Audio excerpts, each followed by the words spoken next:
তার মানে প্রিয় নবী সাল্লাল্লাহু আলাইহি ইসলামের মসজিদে নববী ছিল কাঁচা কিন্তু মুসল্লি ছিল পাকা। আমাদের মসজিদগুলা হয়েছে পাকা কিন্তু মুসল্লি কাঁচা, ঠিক কিনা? ফজরের সালাতে মানুষ নাই, ফজরের নামাজ জামাতে পড়ুন, সকালটারে বরকতময় করে দিবে কে?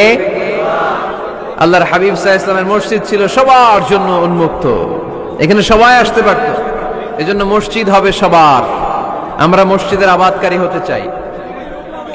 এজন্য রব্বুল আলামিন বলেন, ইন্নামা ইয়া'মুরু মাসাজিদাল্লাহি মান আমানা বিল্লাহি ওয়াল ইয়াউমিল আখির ওয়া আকামাস সালাতা ওয়া আতাজ যাকাতা ওয়া লাম ইয়াখশা ইল্লাল্লাহ ফাআসা উলাইকা আন ইয়াকুনু মিনাল মুহতাদিন। সুবহানাল্লাহ পড়েন।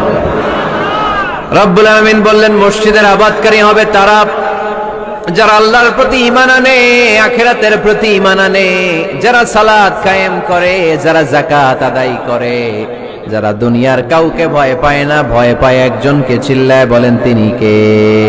তাহলে যারা মসজিদের আবাদকারী এরা ভয় পায় একজনকে, চিল্লায় বলেন তিনি কে? মসজিদের আবাদকারীদের প্রথম গুণ, তারা আল্লাহয় বিশ্বাস করে, তারা আখিরাতে বিশ্বাস করে, তারা সালাত কায়েম করে, তারা যাকাত আদায় করে, তারা আল্লাহ ছাড়া পৃথিবীর কাউরে ভয় পায় না। আল্লাহ বলেন, ফাআসা উলাইকা আইয়াকুনু মিনাল মুহতাদিন। আশা করা যায় তারাই হলো হেদায়েতের রাস্তার উপরে আছে, ঠিক কি না? তারাই মসজিদের আবাদকারী, যারা মসজিদে যায়, সালাত আদায় করে। এখন মসজিদের আবাদকারী আপনি হতে চান, আপনি মসজিদে যান না, আপনি আবাদকারী হতে পারবেন?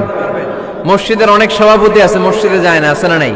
উমরানুল মাসাজিদ, মসজিদের আবাদ কি করে করতে হয়? মসজিদ আবাদ করার এক নাম্বার মাধ্যম হচ্ছে মসজিদ নির্মাণ করা। কি করা?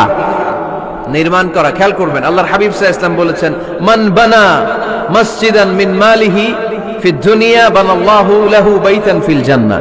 যে ব্যক্তি নিজের পকেটের টাকা খরচ করে দুনিয়াতে মসজিদ বানায়, আল্লাহ তাআলা তার জন্য জান্নাতে ঘর বানায়। 60টা জিনিস মানুষ মরে যাওয়ার পরে তার কবরে পৌঁছতে থাকে। ইন্না মিম্মা ইয়ালহাকুল মুমিন মিন হাসানাতিহি বা'দা মাউতিহি। মানুষ মরে যাওয়ার পরেও যে 60টা জিনিস তার কবরে পৌঁছায়, তার মধ্যে একটা হচ্ছে মসজিদান বানাহু।